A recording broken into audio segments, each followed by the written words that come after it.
Hello बच्चों, good morning, अस्सलाम वालेकुम एवरीवन। कैसे हैं आप सब? आई होप आप सब घर पर अच्छे से होंगे।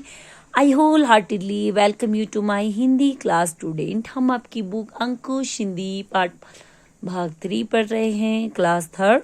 हम आपका लेसन नंबर 13 पढ़ रहे थे, मक्खी और स्वादेश। तो हम आपका T2 का रिवीजन करवा रहे हैं। लेसन नंबर 11-12 हमने कंप्लीट किया। लेसन नंबर 13 का स्टोरी हमने कंप्लीट किया। आज हम करेंगे इसके शब्दार्थ और क्वेश्चन आंसर। तो स्टार्ट करते हैं लेसन नंबर 13। तो लेसन नंबर 13 के अल्फाज मानी यानी वर्ड मीनिंग है यहाँ पे। पहला बच्चों, मंजिल। मंजिल कहते हैं लक्ष्य को। सेकंड है उम्मीद। उम्मीद माने आशा, किसी चीज की हमें किसी से उम्मीद करना, उसे ही कहते हैं आशा। अवश्य, जरूर, यानी कोई काम हम करते हैं, कहते हैं ना ठीक है हम जरूर करेंगे, तो उसी को अवश्य कहते हैं। सौंदेश। सौंदेश मीन्स एक बंगाली मिठाई का नाम है जो बंगाल में मिलती है, कोलकाता में भी मिलती है। हैरानी। हैरानी मीन्स आश्चर्य, यानी कि सरप्राइज, किसी को देख के हैरान हो जाते हैं ना, हम उसे कहते हैं। अवसर। अवसर मीन्स मौका, कोई मतलब फंक्शन में हमें या किसी कंपटीशन में या कहीं स्कूल में हमें कोई मौका मिलता है आगे बढ़ने का, आगे पढ़ने का, उसे ही कहते हैं अवसर। दिल दुखाना यानी कि दुख पहुंचाने, किसी को तकलीफ देना, हमारी बातों से किसी का दिल दुख जाता है, उसे ही कहते हैं दिल दुखाना। गल्ला। गल्ला मीन्स बच्चों बक्सा होता है ना जिसमें दुकानदार बिक्री पर मिलने वाले पैसे रखता है। जो जब कोई बिक्री होता है उसके जो पैसे आते हैं वो जो है जिस बॉक्स में रखते हैं उसे कहते हैं गल्ला। ठीक है बच्चों। उसी तरह यहाँ पे पाठ ज्ञान में है, पहला है निम्नलिखित प्रश्नों के उत्तर। यहाँ पे 4 क्वेश्चन हैं, इसके हमें आंसर दे दे। पहला क्वेश्चन है, गोपाल भाड़ किसी से पैसे या खाना क्यों नहीं ले सकते? तो आंसर है, गोपाल भाड़ किसी से पैसे या खाना इसलिए नहीं ले सकते थे क्योंकि उस इलाके में वे एकदम नए थे। वो किसी से पैसे या खाना इसलिए नहीं ले सकते थे क्योंकि वो वहां पे किसी को नहीं जानते थे, वो एकदम नए थे उस इलाके में।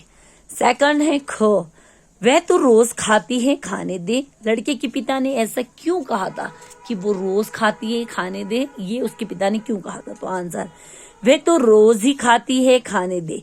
लड़के के पिता ने ऐसा इसलिए कहा क्योंकि मक्खी तो रोज ही मिठाई पर भिनभिनाती थी।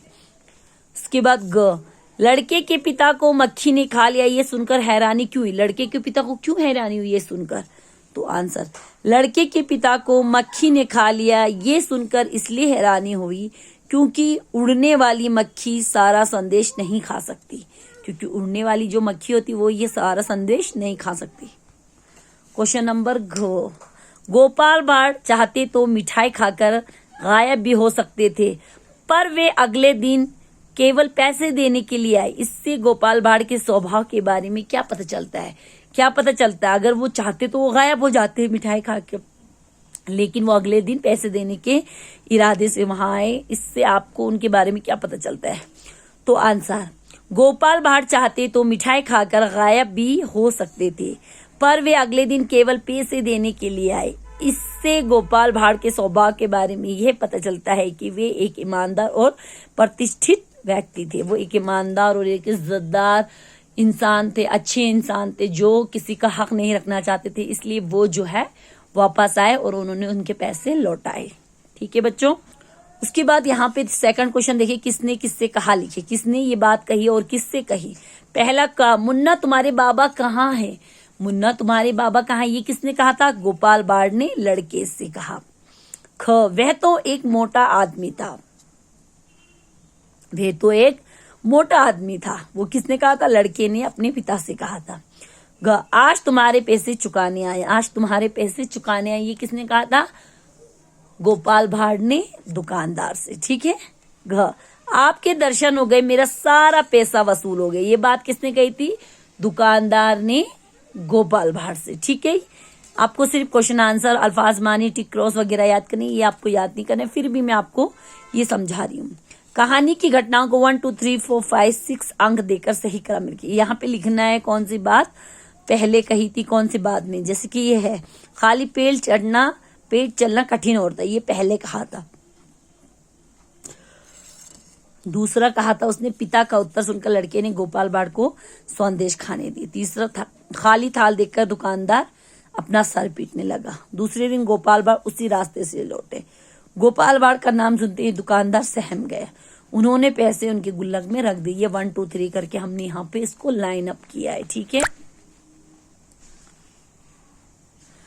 उसके बाद क्वेश्चन नंबर 4, सही वाक्यों के सामने सही का तथा गलत वाक्यों के सामने गलत का निशान लगाए। जो सही है उस पे सही का निशान, जो गलत है उस पे गलत का निशान, जो सही है उस पे टिक, जो गलत है उस पे क्रॉस लगाना है। पहला क, गोपाल भाड़ जब दुकान पर पहुंचे तो वहां एक छोटा सा लड़का बैठा था। गोपाल भाड़ जब दुकान पे पहुंचे तो क्या वहां पर एक छोटा सा लड़का बैठा होता? तो ये बिल्कुल सही है। गोपाल भाड़ रोज उस दुकान से संदेश खाकर जाता था। नहीं, ये गलत है। गोपाल भाड़ दूसरे दिन दुकान पर मिठाई खरीदने पहुंचे। गोपाल भाड़ दूसरे दिन दुकान पर क्या खरीदने पहुंचे? मिठाई। गलत, पैसे देने आए थे। दुकानदार ने सोचा कि उसका लड़का उड़ने वाली मक्खी के बारे में बात करे। ये बिल्कुल सही, उसने यही सोचा था। हलवाई गोपाल भाड़ के बारे में जानता था। क्या जानता था? हाँ, ये भी सही है, वो जानता था। उसके बाद ये आपको नहीं करना है, वर्तनी शुद्ध करके शब्दों को दोबारा। यहाँ पे आपको ये विश्वास लिखा है, विश्वास नहीं आएगा, विश्वास, आधा श आएगा, स नहीं आएगा। भूख, भूख नहीं होता, भूख होता है, खा आएगा, का नहीं आएगा, ठीक है। उसके बाद यहाँ पे उम्मीद, उम्मीद नहीं होता, उम्मीद होता है, ठीक है। बड़ा ऊ नहीं आएगा, छोटा ऊ आएगा। उसके बाद संदेश नहीं होता, संदेश होता है, श आएगा, स नहीं आएगा। मंजिल, जिल नहीं होगा, मंजिल, जिल, छोटी ई की मात्रा। मक्खी, मक्खी नहीं, मक्खी, बड़ी ई की मात्रा, छोटी की मात्रा नहीं आएगी।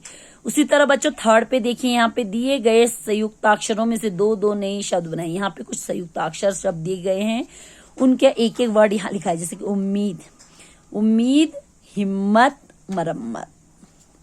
नन, मुन्ना, पन्ना, गन्ना। लल, गल्ले, बल्ला, हल्ला, ठीक है। उसके बाद यहाँ नीचे आ जाओ। नीचे दिए अनेकार्थी शब्दों के दो दो अर्थ लिखिए एवं उनसे वाक्य बनाए। जैसे कि पहला है यहाँ पर मने लेकिन भी होता है, पर मने पंख भी होता है, उड़ने वाला पंख। उसके बाद ख, संदेश, संदेश मने मिठाई भी होता है, संदेश मने समाचार भी होता है, ठीक है बच्चों। यहीं तक रखेंगे। आप इंशाल्लाह कल हम आपका लेसन नंबर 14 स्टार्ट करेंगे। तब तक के लिए अल्लाह हाफिज, थैंक यू।